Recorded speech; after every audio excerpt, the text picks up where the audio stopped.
The hidden door clicked open below them. Cold red light spilled through the cracks. Mr. Bell knew the chamber had found them. Ethan grabbed the first flashlight nearby. Maya refused to let him go alone. Ilara pointed downward without hesitation. Their duplicates followed close behind them. The stairs wound far below Willow Hall. Old wires covered the tunnel walls. Every few steps the building hummed softly. At the bottom stood a steel blast door. Its center carried a faded recording emblem. Mr. Bell entered an old code from memory. The giant lock slowly disengaged inside. The chamber beyond was impossibly huge. 5 metal chairs circled a deep pit. Speakers ringed the entire ceiling. Mirrors lined the outer wall evenly. Another showed Iris by a microphone. Another showed room 407 still open. Nina realized this was the first recorder.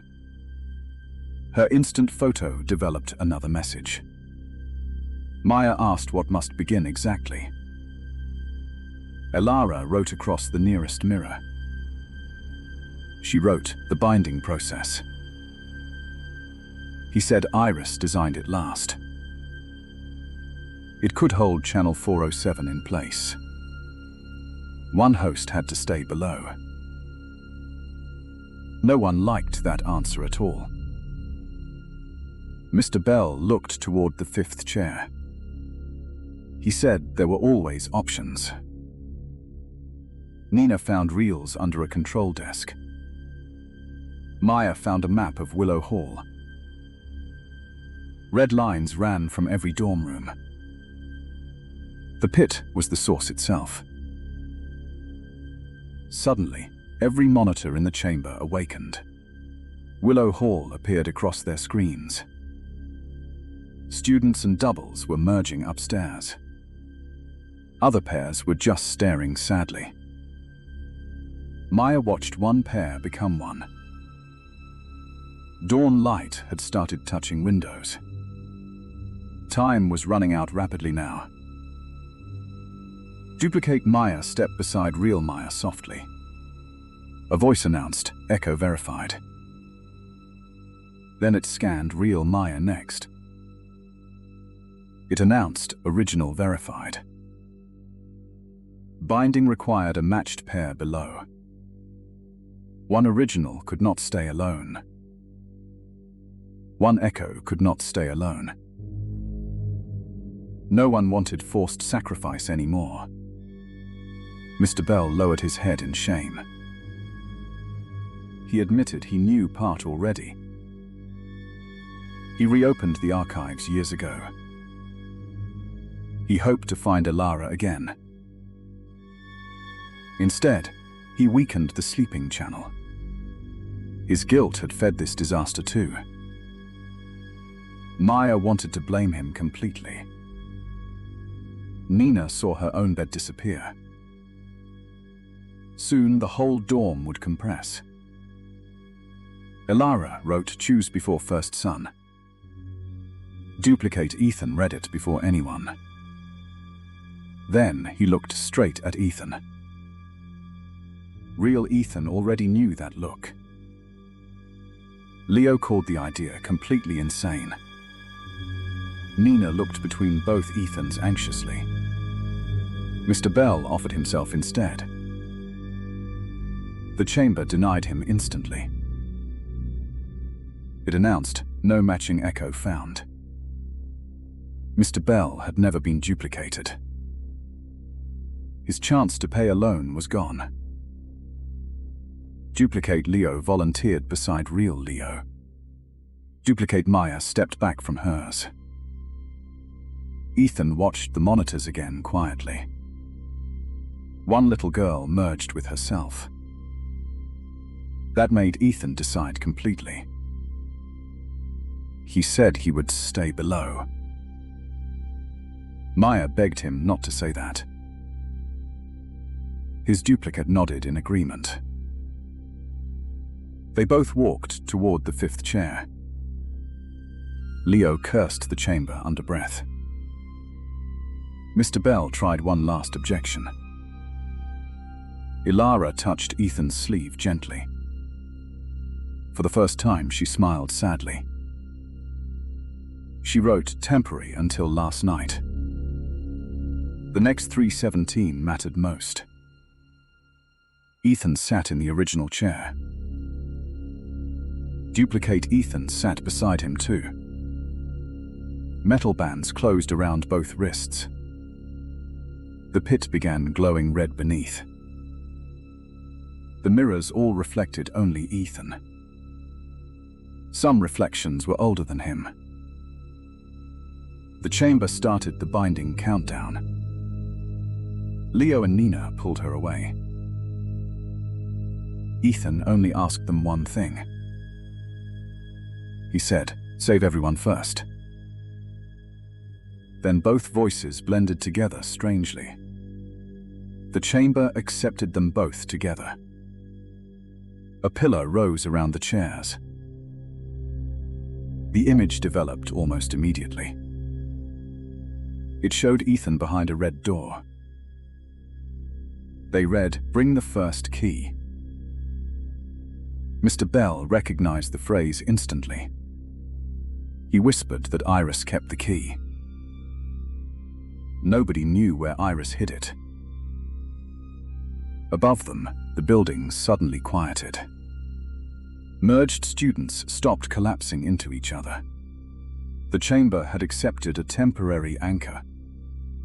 It now showed 12 hours remaining. Ethan realized this was only delay. Duplicate Ethan smiled through the red glass. Real Ethan tried to stay brave. Maya pressed her hand to the glass. Ilara wrote one final sentence nearby. Nina repeated the words carefully. Mr. Bell said he knew one place. Leo looked toward the sealed exit. Sunlight finally touched the upper monitors. One original and one copy remained. The final battle had only been delayed. Behind the red glass, Ethan waited. The photo changed everything by sunrise. It clearly showed two versions of Maya. The real Maya stood beside the group. The second Maya stood inside the photograph. She smiled behind the real one. Nina's hands shook around the camera. Maya laughed, pretending she felt fine. Nobody else believed that lie anymore. Mr. Bell studied the developing picture. He said echoes usually hunted at night. A daytime echo meant Room 407 evolved. Ethan insisted Maya never walk alone. She argued, but nobody listened. The campus morning looked painfully normal. Maya hated how normal people seemed. Nina kept photographing every reflective surface. Mr. Bell brought them to security. He knew an aging surveillance technician. The technician owed him old favors. They checked cameras from early morning. Then Maya appeared near the library. One camera showed her walking west. Another showed her walking east simultaneously. Two Mayas crossed different paths together. The room turned ice-cold around them. The technician refused to replay it. He crossed himself and left immediately. Mr. Bell copied the footage anyway. He said echoes were learning independence. Maya finally stopped acting brave. She asked what the echo wanted. Mr. Bell answered, "Your place." That sentence silenced the entire room. To get one, someone must fade. Nina asked how fading begins. Mr. Bell said memory goes first. Then voice, then reflection, then name. Maya touched her throat without thinking. Ethan drove everyone back to Willow Hall. They locked room 312 before talking. Some showed Maya with blurred edges. Others showed a stranger behind her. That stranger always wore Maya's jacket. But her smile looked too perfect. Leo compared timestamps on every image. The duplicate appeared closer each hour. Maya suddenly forgot what day it was. Then she forgot her literature professor. Then she forgot Leo's middle name. Mr. Bell called those memory bites. The echo was already feeding. Maya broke down and started crying. Nina hugged her without speaking. Ethan made a desperate new plan. They would bait the echo publicly. Then it would reveal itself. At noon, Maya crossed the quad. Ethan and Leo watched from benches. Nina watched through a camera lens. Mr. Bell monitored rooftop reflections. Students moved around them, unaware. The real Maya reached the fountain. A second Maya appeared near the statue. She copied every motion exactly. When real Maya fixed her sleeve, so did she. When Maya looked left, so did she. They were separated by 20 feet. Nina captured burst photos rapidly. Then the echo looked directly at her. It smiled without moving Maya's way. That proved it had independent awareness. Leo yelled, and students scattered. The echo turned and walked calmly away. Ethan chased through the history wing. Maya and Nina ran behind him. The echo entered the old theater building. Nobody used it after a fire. The hallway inside smelled like wet dust. Posters peeled from the walls silently. At center stage stood another Maya. Then another appeared beside her.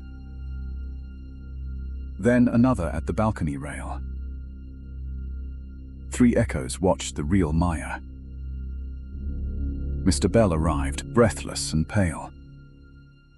He said the theater held old mirrors. The stage lights switched on alone. A recorded applause filled the darkness. The echoes bowed like performers. Ethan grabbed her before she fell. Nina flashed the camera repeatedly.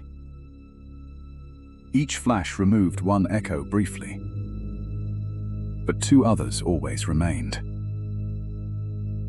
Leo found the burned control booth. Inside sat a cracked rehearsal mirror. Elara appeared inside the cracked glass. She wrote with a dripping finger. "Break the lead reflection," she warned.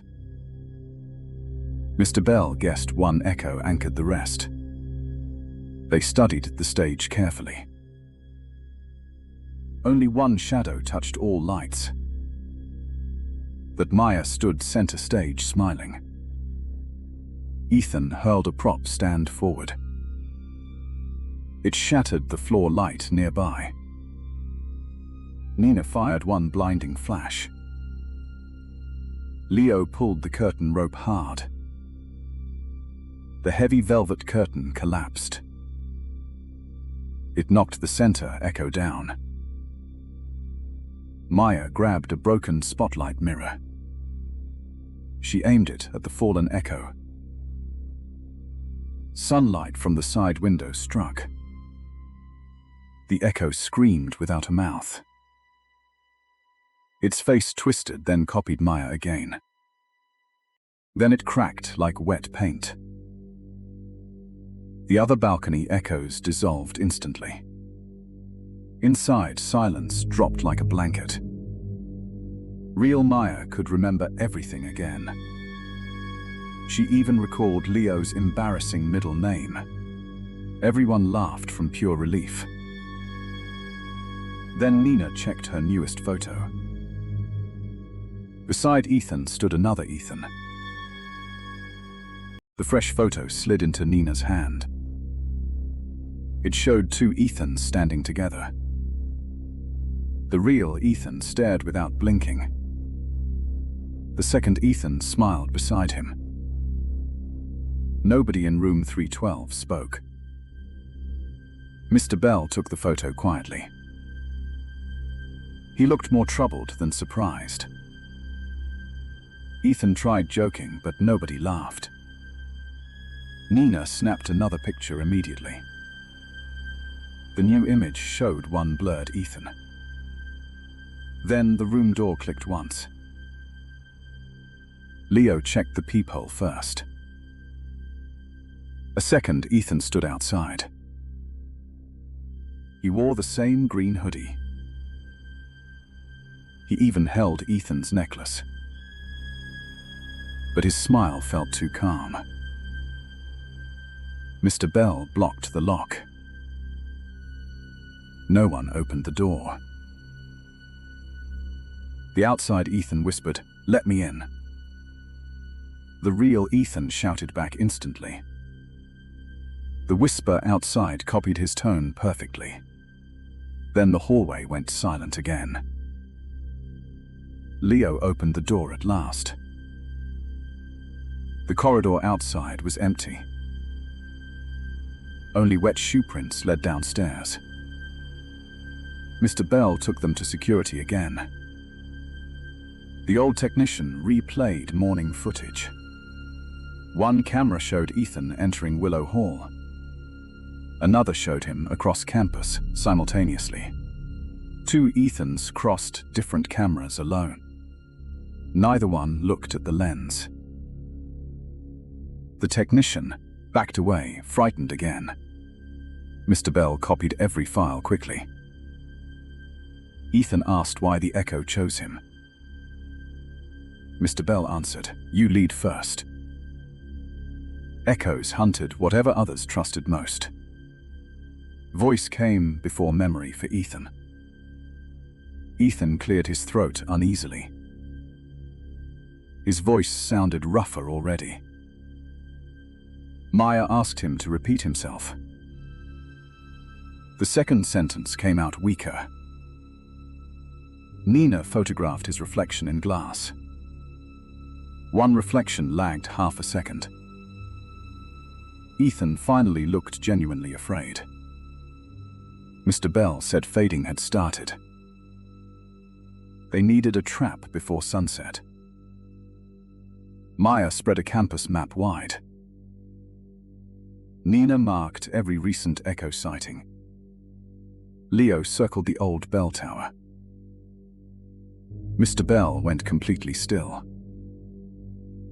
The tower once carried campus announcements. Old microphones still waited inside.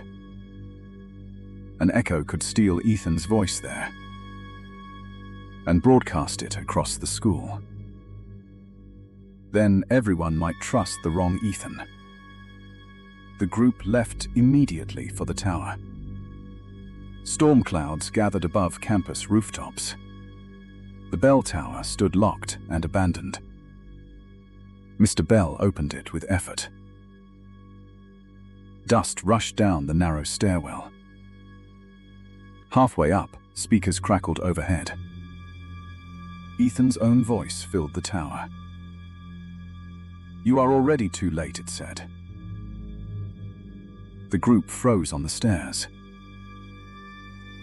The copied voice laughed above them.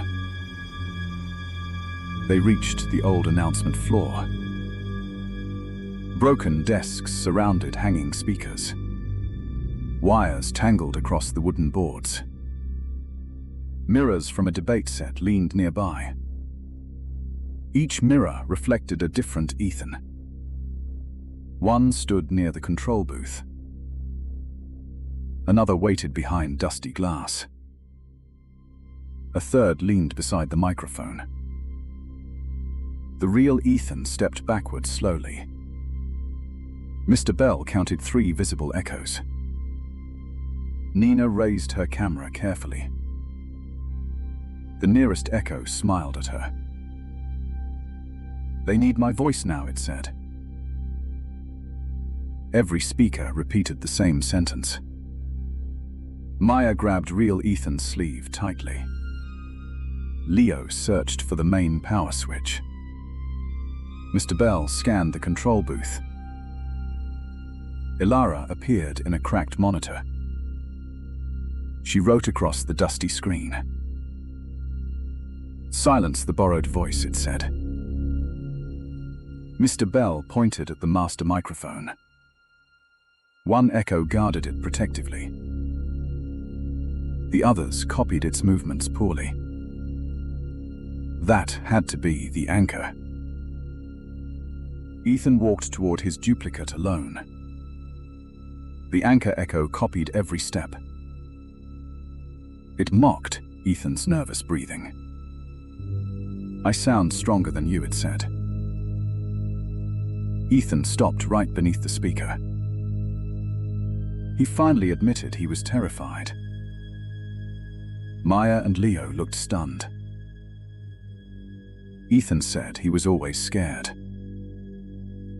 He only acted brave for them. The anchor echo frowned for once. Fear made no sense to it. Nina secretly recorded Ethan's confession. Then she played it back loudly. Ethan's honest voice filled the tower. The copied echoes flickered in place. Leo pulled the bell rope hard. A massive bell crash shook everything. Mirrors and speakers vibrated violently. The anchor echo grabbed the microphone stand.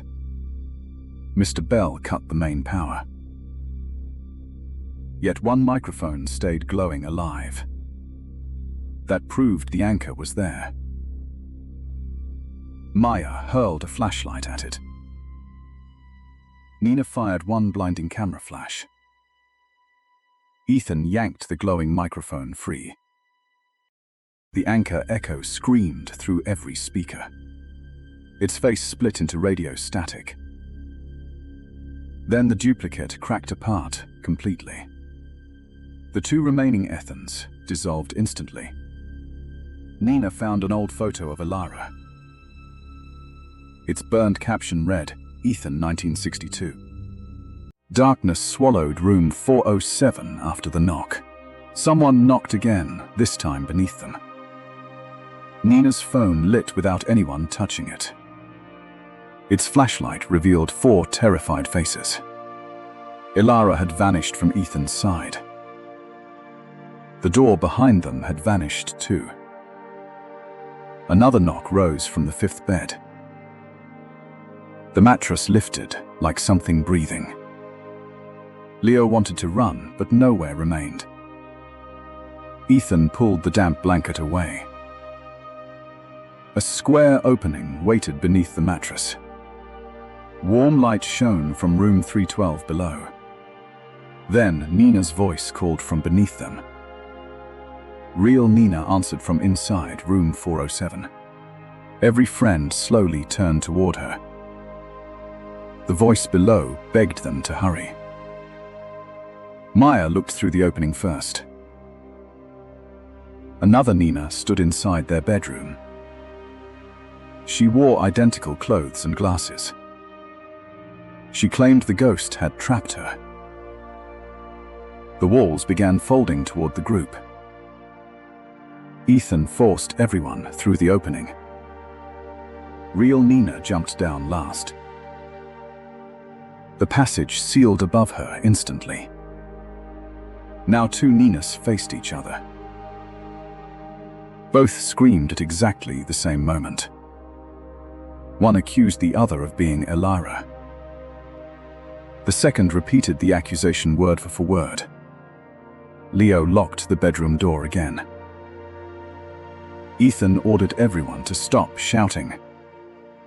Maya asked Nina's childhood nickname. Both answered, Little Owl, without hesitation. Leo asked about their first midnight prank. Both described his stolen red shoes. Ethan showed an old scar on Nina's wrist. Each Nina carried the same pale mark. Even their phone passwords were identical. Their fingerprints unlocked the same device. No test separated memory from imitation.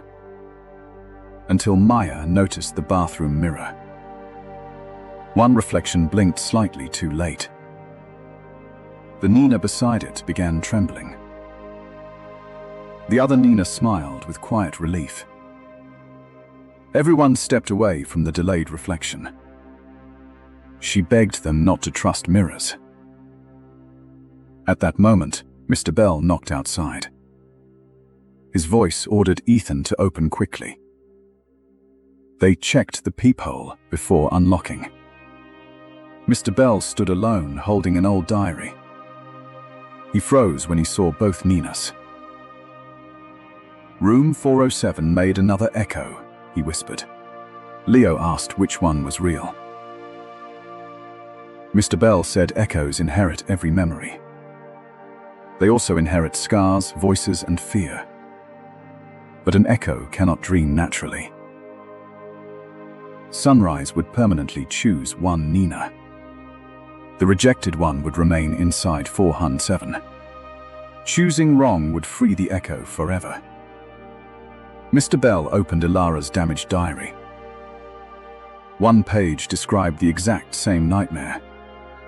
27 years earlier, Elira had been copied. Her friends chose the smiling version. The real Elira remained trapped behind mirrors. That warning changed everything they believed.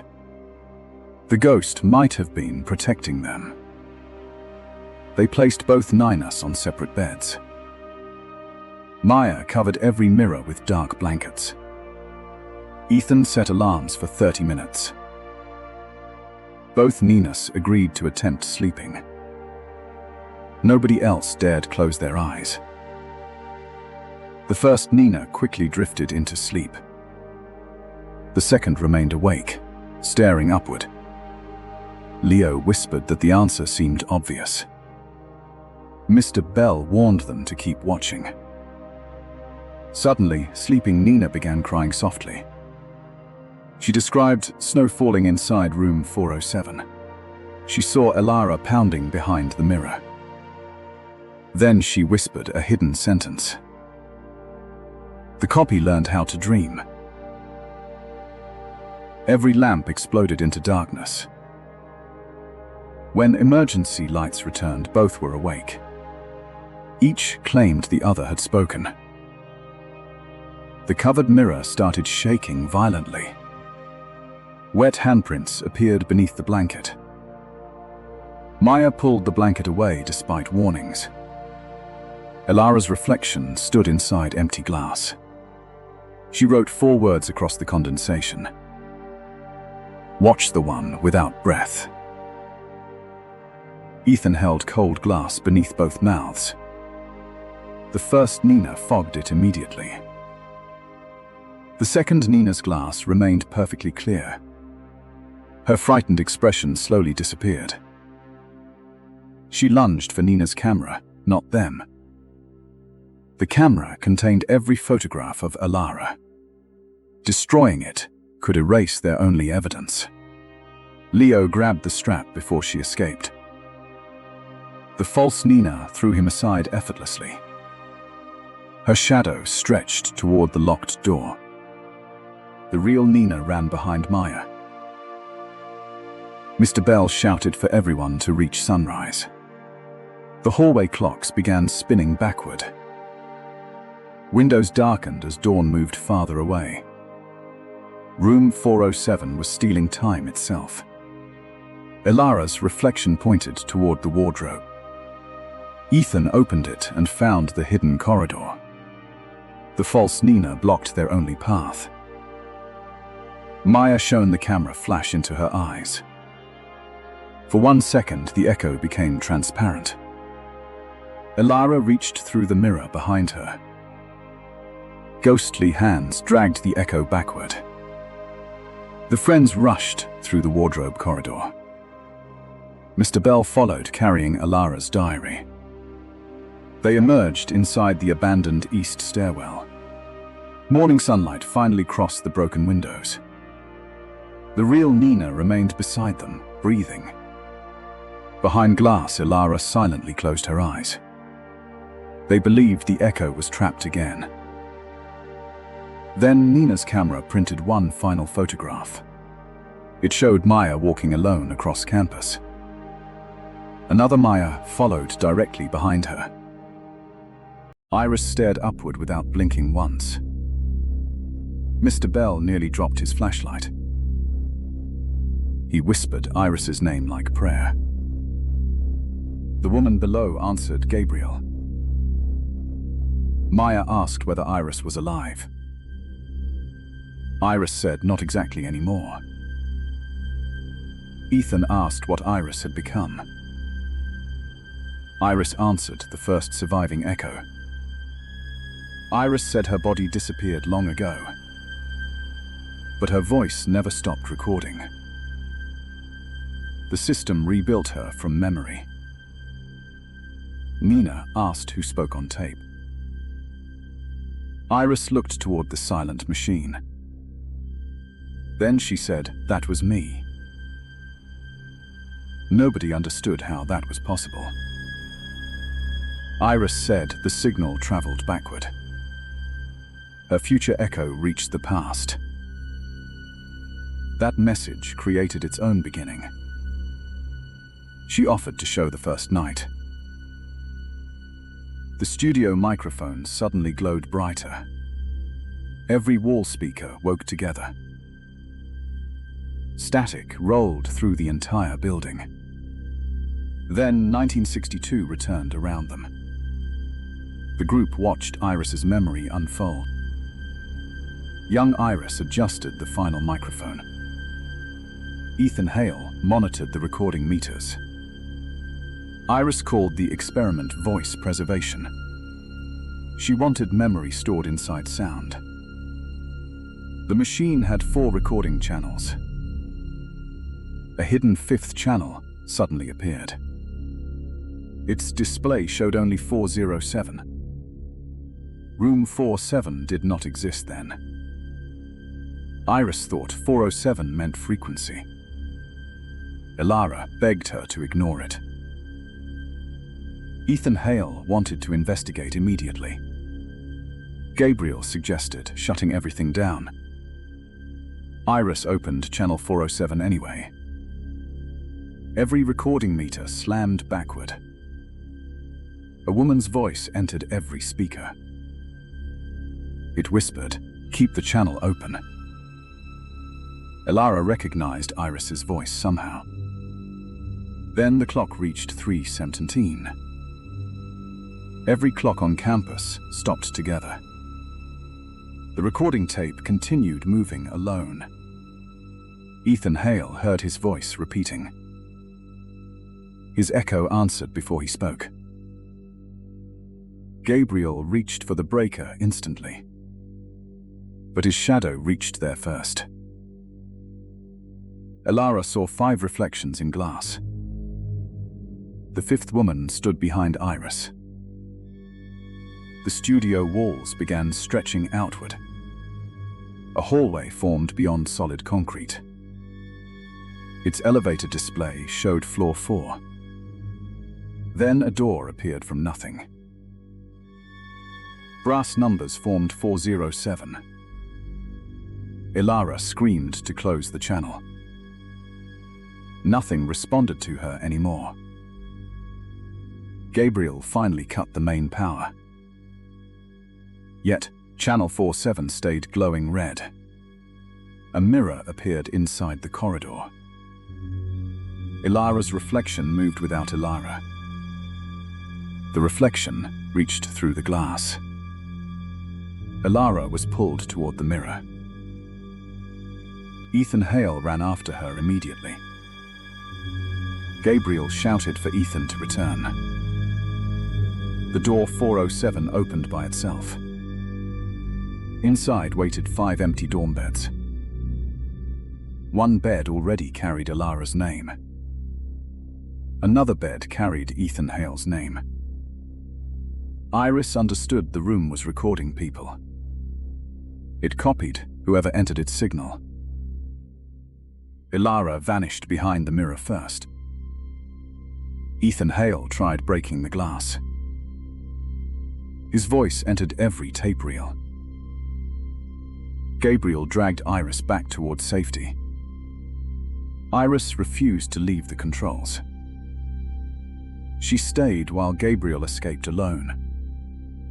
Room 407 disappeared from the building, but its signal remained permanently active. 317 became its recording point. Present Iris ended the memory there. Nina asked whether 407 was room. Iris answered, "It is a recorder. It builds rooms from remembered places. It builds bodies from remembered people." Every echo came from channel 407. Burning the archive damaged only storage. The original channel still lived below. Mr. Bell asked how to destroy it. Iris said they needed absolute silence. Exactly at the next 317. No voice could exist inside Willow Hall. Even one sound could reopen everything. Iris looked toward the wall clock. They had less than 20 minutes. Then every radio clicked on together. Ethan's voice came from one speaker. Maya's voice answered from another. Iris immediately said they were late. Across campus, dorm lights flickered wildly. Students woke to footsteps beside beds. Mirrors began showing delayed reflections everywhere. One student saw herself twice. Another found his double in hallway. Every elevator display changed to 4. Mr. Bell ordered everyone toward Willow Hall. Iris could not leave the studio. She warned them not to trust anyone. They ran through thick morning fog. Willow Hall appeared strangely overcrowded. The lobby held dozens of students. Then their doubles entered behind them. Nobody knew which people were originals. The clock above reception reached 316. Nina noticed 4 figures near elevators. They looked exactly like the friends. Duplicate Maya smiled at real Maya. Duplicate Leo raised one silent finger. Duplicate Nina pointed at the clock. Willow Hall now held 2 of everyone. Willow Hall never truly slept after midnight. Neither did Ethan, Maya, Leo, or Nina. They treated every night like stolen freedom. They ordered noodles and mocked campus ghost stories, especially stories about the abandoned East Wing. One rainy Thursday, boredom became their worst idea. Leo suggested visiting the 24-hour Riverside Market. Maya grabbed her jacket before anyone answered. Nina brought a camera for ridiculous midnight photos. Ethan promised they would return before 2. At 1:15, they quietly left Willow Hall. Rain polished every street into black mirrors. Their laughter echoed through the silent university district. The market glowed beneath one buzzing blue sign. Inside, an old clerk watched them without smiling. Then Nina noticed someone standing outside alone. A young woman waited beneath the broken awning. Her soaked hair covered most of her face. She wore an outdated blue dormitory cardigan. Maya assumed she was another stranded student. She pointed toward Willow Hall across the river. Ethan offered to let her walk beside them. The clerk suddenly dropped a glass bottle. When they turned back, his face looked terrified. The woman followed several steps behind the group. Her bare feet made no sound on pavement. Nobody noticed her reflection never entered puddles. Halfway home, every street lamp blinked off together. For 3 seconds, the city completely disappeared. When lights returned, the woman walked much closer. Nina photographed everyone, laughing at their fear. Behind them, the woman stared directly forward. They reached Willow Hall at exactly 2. The security desk remained empty and dark. The elevator doors opened before Ethan pressed anything. The woman entered first, still saying nothing. Maya pressed 3 where their rooms were. Yet the elevator climbed past their chosen floor. It stopped at 4 with a violent shudder. Willow Hall officially had no 4th floor access. The doors revealed a narrow, unlit corridor. The woman stepped out and finally smiled. Nina whispered that they should leave immediately. Ethan hammered the close button with both hands. The woman turned toward them without moving closer. The doors shut just before she reached them. Their elevator dropped suddenly to the 3rd floor. They hurried into room 312 and locked everything. Leo claimed the woman was performing some prank. Nina checked the photograph from outside the dorm. The 4 friends stood clearly beneath the entrance. The woman appeared between Maya and Ethan. Her face was now inches from the camera. Nina deleted the picture without showing anyone. At 3:17, every phone vibrated together. The deleted photograph appeared inside their group chat. A new message appeared beneath the photograph. It simply said, "Thank you for bringing me." Ethan unplugged the router and removed every battery. Still, another message arrived on Nina's phone. This one contained a photograph of room 312. It was taken from inside their locked wardrobe. Leo pulled the wardrobe open with a chair. Only hanging clothes moved in the darkness. They slept with every lamp burning that night. They promised never to mention the woman again. But the following nights offered them no escape. Wet footprints appeared beside Ethan's empty bed. Maya heard humming inside the bathroom mirror. Leo woke with mud beneath his fingernails. Nina discovered long black hair inside her camera. None of them attended class that entire week. They argued constantly and slept in short shifts. Every night, the humming grew slightly louder. Every morning, another photograph appeared online. Each image showed the woman entering Willow Hall. In every newer picture, she looked less transparent. Finally, they confronted the old night security guard. Mr. Bell listened without interrupting their story. Then he locked the lobby doors behind them. He asked whether the woman wore blue. Nobody answered, but their faces answered everything. Mr. Bell opened a cabinet of forgotten records. One photograph showed Willow Hall 27 years earlier. The same woman stood beside room 407. Her name was Elara Weil, a missing student. Police believed she had run away during winter. Mr. Bell believed something far worse happened. He warned them never to search the East Wing. Naturally, fear made them search that very night. At 3:17, the elevator opened automatically. The The fourth-floor corridor waited beyond the doors. This time, lights flickered awake one by one. Wet footprints guided them through peeling wallpaper. Behind them, the elevator vanished into solid bricks. Leo tried running back, but the hallway stretched. Every door displayed the number 312. Their own room seemed repeated dozens of times. Maya began crying, unable to control her breathing. Nina followed the footprints toward a blank wall. She discovered a brass doorknob beneath loose wallpaper. Together, they uncovered the faded number 407. Ethan opened the door before courage disappeared. Inside waited 4 beds covered in grey dust. A 5th bed looked freshly slept inside. Hundreds of photographs covered the cracked walls. Every picture showed different groups of 4 friends. The newest photograph showed Ethan, Maya, Leo, Nina.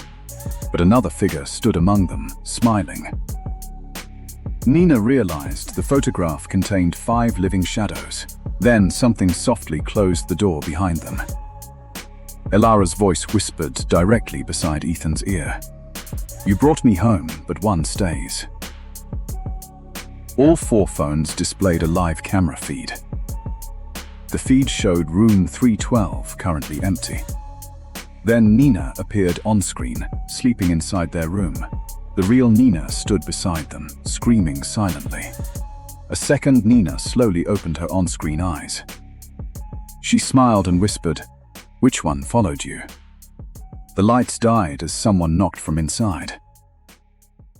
Dawn found everyone exhausted, shaken, and silent. Nina still gripped the final photograph tightly. Young Gabriel Bell stood beside Elara there.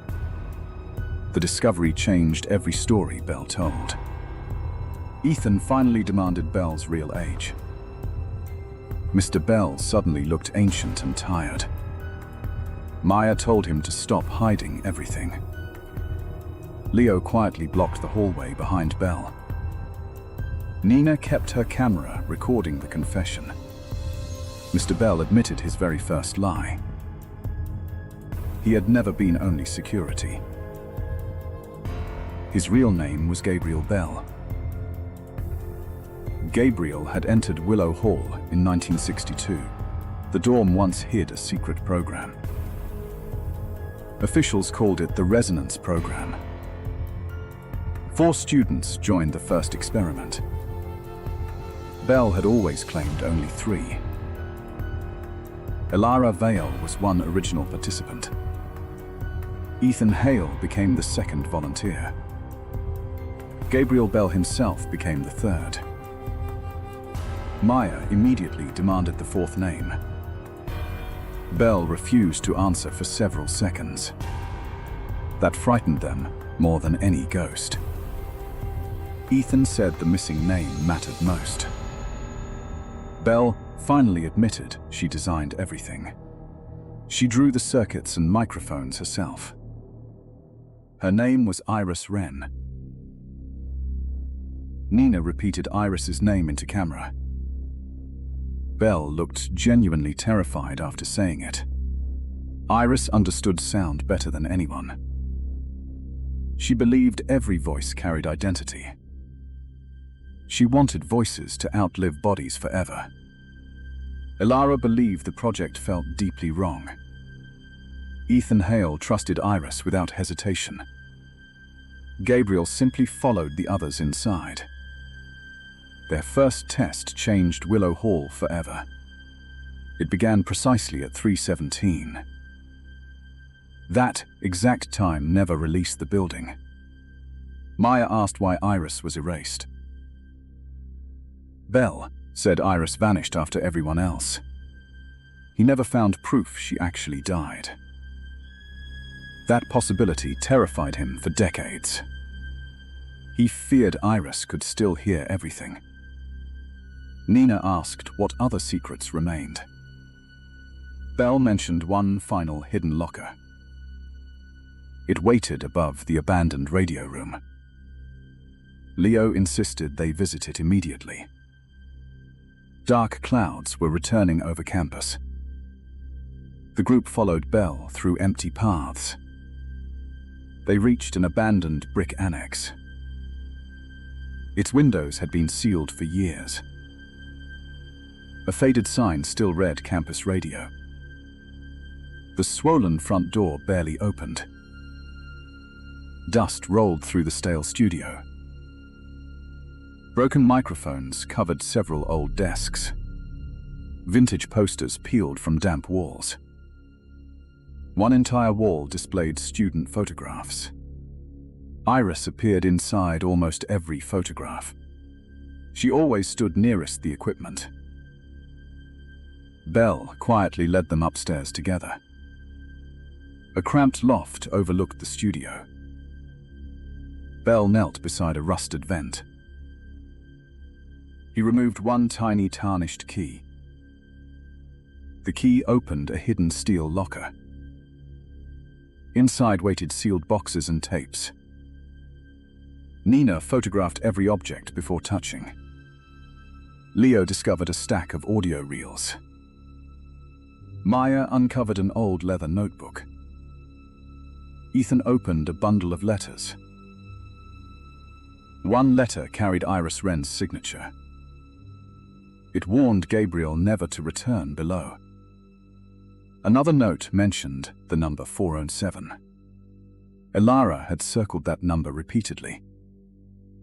Maya started reading Gabriel's notebook aloud.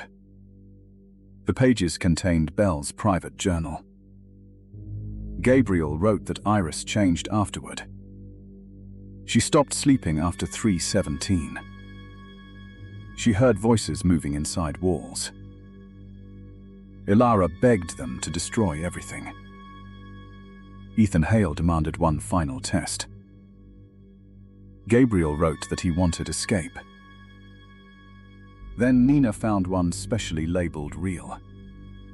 Its label read First Test 317. Bell begged them never to play it.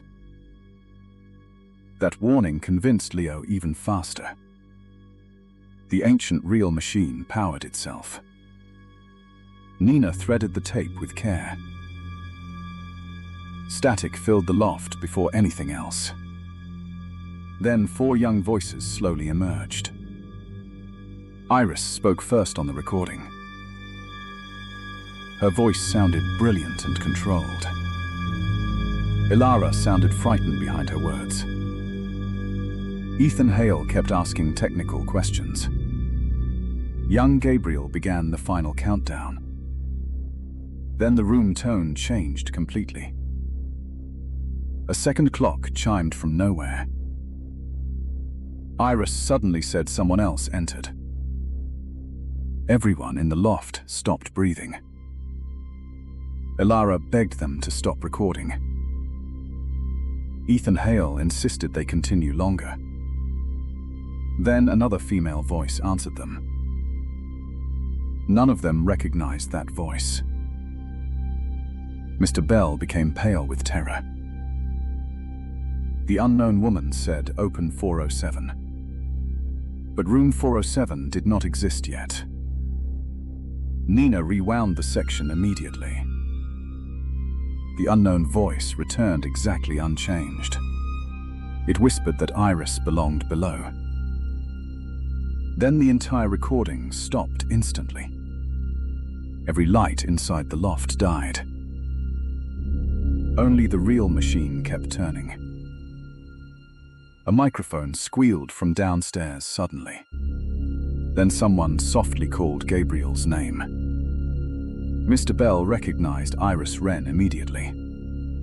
The dead studio lights switched themselves on. One central microphone began glowing red. Nina leaned carefully over the loft railing. A woman stood motionless inside the studio. The figure slowly turned toward them. She had Iris Wren's unchanged face.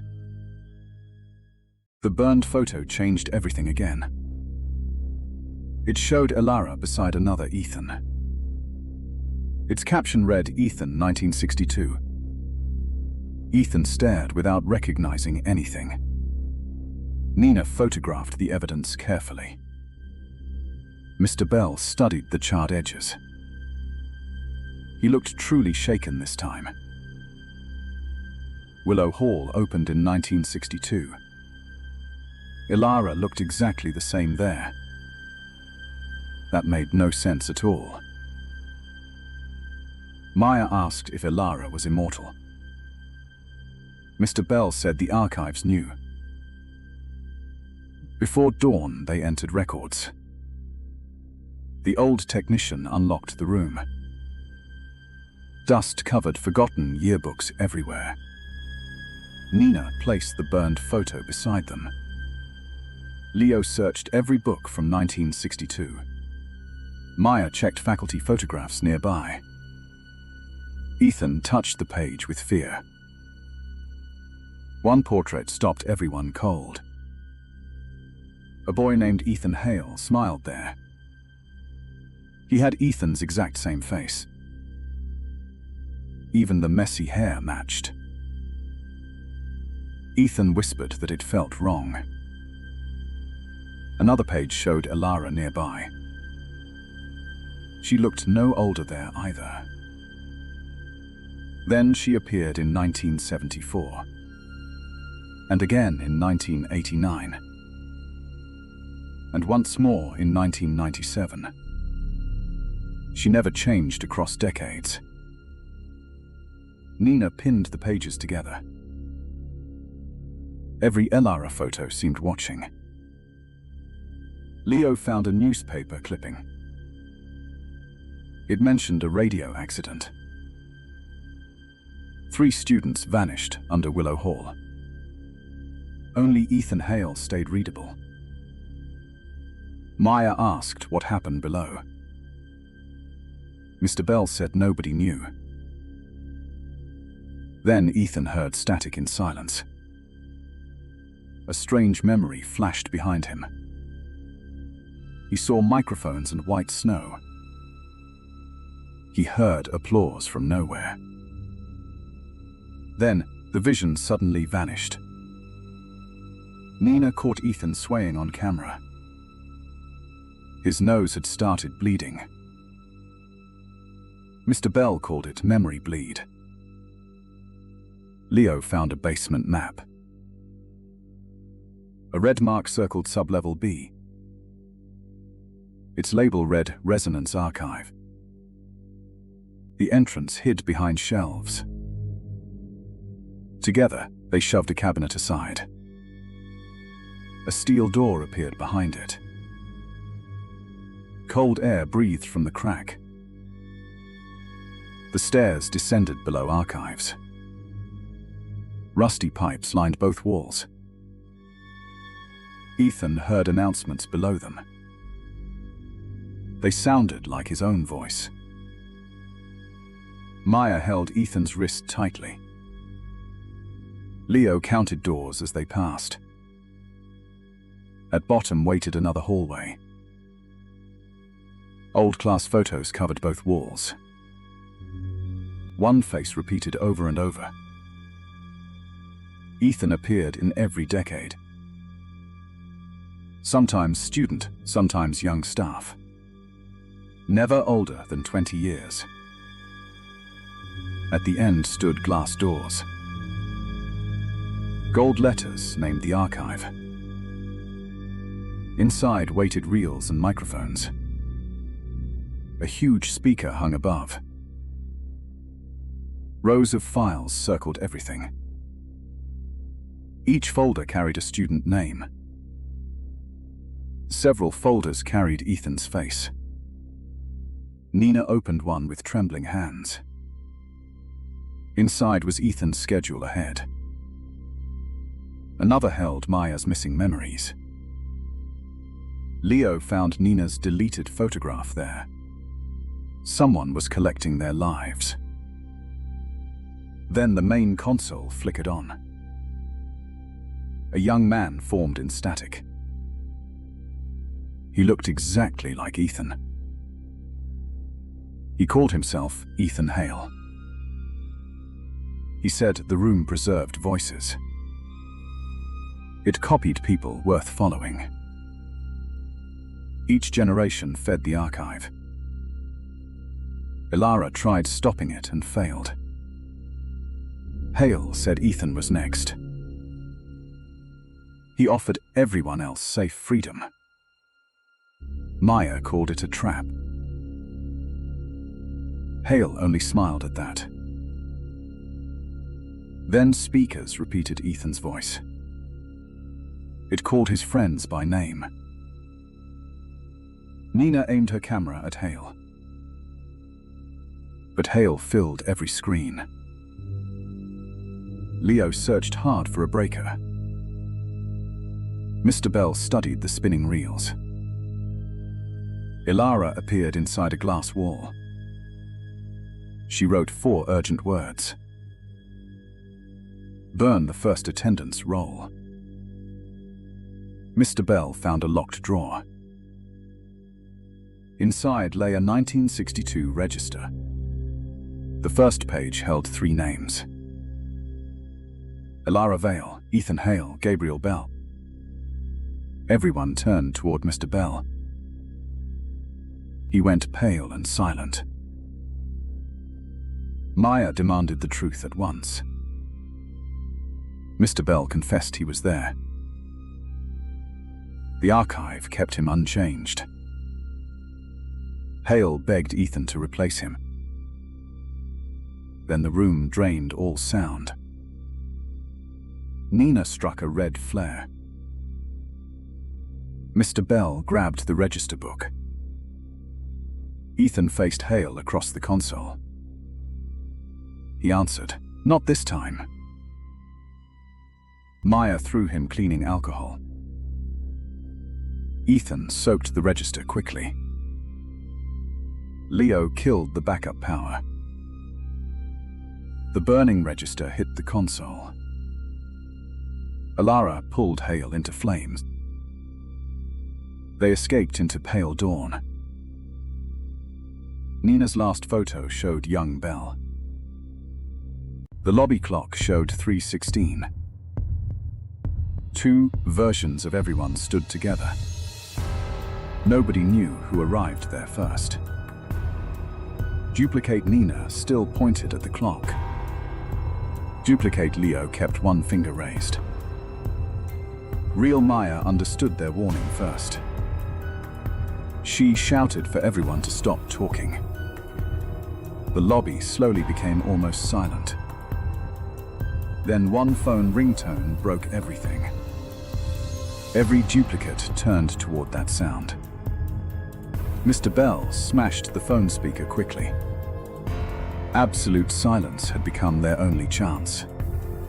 Leo pointed toward the emergency exits. They needed everyone out before 3:17. Maya began guiding people toward doors. Nina photographed every pair while moving. Mr. Bell opened every emergency exit. The first students ran into morning fog. Outside, some duplicates began fading slightly. He pointed everyone toward the far quad. The crowd moved farther from Willow Hall. But stronger copies kept walking beside originals. Channel 407 had copied them more deeply. The clock inside reached 3:16:50. Ethan, Maya, Leo, Nina stayed behind. Mr. Bell refused to leave them. The duplicate friends still waited silently. Real Ethan approached his duplicate carefully. Then he pointed toward the elevators. Every elevator display still showed 4. The doors opened without any sound. A red hallway waited beyond the cabin. The impossible hallway was expanding outward. Mr. Bell motioned everyone away immediately. The clock reached 3:16:55. Nobody dared breathe loudly anymore. 1 second remained before 3:17. Then a baby cried upstairs. The clock struck exactly 3:17. Every light inside Willow Hall turned red. The duplicate students opened their mouths. Hundreds of stolen voices screamed together. The lobby windows cracked from sound. Maya pulled Nina behind a desk. Leo dragged Mr. Bell down beside them. Their own doubles remained completely silent. Duplicate Nina pointed toward the stairwell. Duplicate Maya began running there first. The real friends followed their copies. The stairwell door slammed shut itself. Duplicate Ethan forced it open again. They climbed while copied voices chased. Leo counted 6 different 4th floors.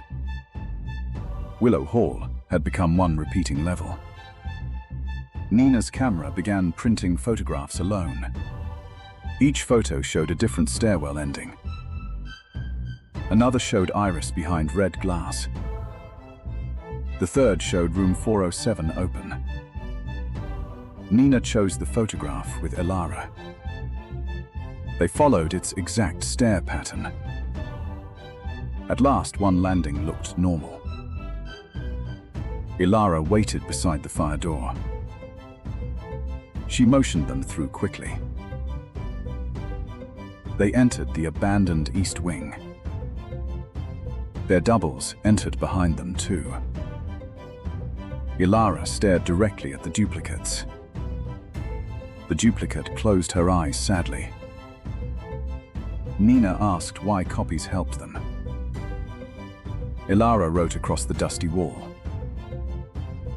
The message said, "They fear replacement too." Maya realized copies could also disappear. Mr. Bell asked what happened next. Ilara wrote another warning slowly. At dawn, one version remains. The others looked toward pale windows. Sunrise was less than 1 hour away. Ethan understood the terrible choice. Every pair would become one person. Nobody knew which version would survive. Or originals could erase innocent copies. Leo said there had to be another way. Ilara pointed toward room 407's direction. The walls began humming around them. Their duplicate friends started flickering badly. Duplicate Maya grabbed real Maya's hand. A memory flashed between both Mayas. Maya saw everything her copy remembered. The copy had awakened terrified too. It never wanted Maya's life. It only wanted to keep existing. Real Maya squeezed her copy's hand. Ethan looked toward his own double. His duplicate gave one nervous smile. Nina photographed both groups together. The image developed with 9 figures. Someone stood between both groups. It was Iris Wren again. But Iris stood nowhere nearby. Words appeared beneath her photograph. It said, "Do not merge at dawn." Another sentence developed underneath slowly. "Find the original recording chamber." Mr. Bell said that chamber was destroyed. Ilara shook her head immediately. She pointed downward through the floor. The original chamber was still below. Channel 407 had only moved around it. Destroying that chamber could end everything. The helpful doubles began disappearing faster. Duplicate Nina handed Nina her camera. Then she whispered one final sentence. "One of us must stay below." Everyone froze after hearing her voice. Ilara looked away from them sadly. Mr. Bell understood before the students. The chamber needed a permanent human anchor. Without one, 407 would reopen again. Maya said nobody was staying behind. Mr. Bell quietly answered, "Someone must." Below them, a hidden door unlocked.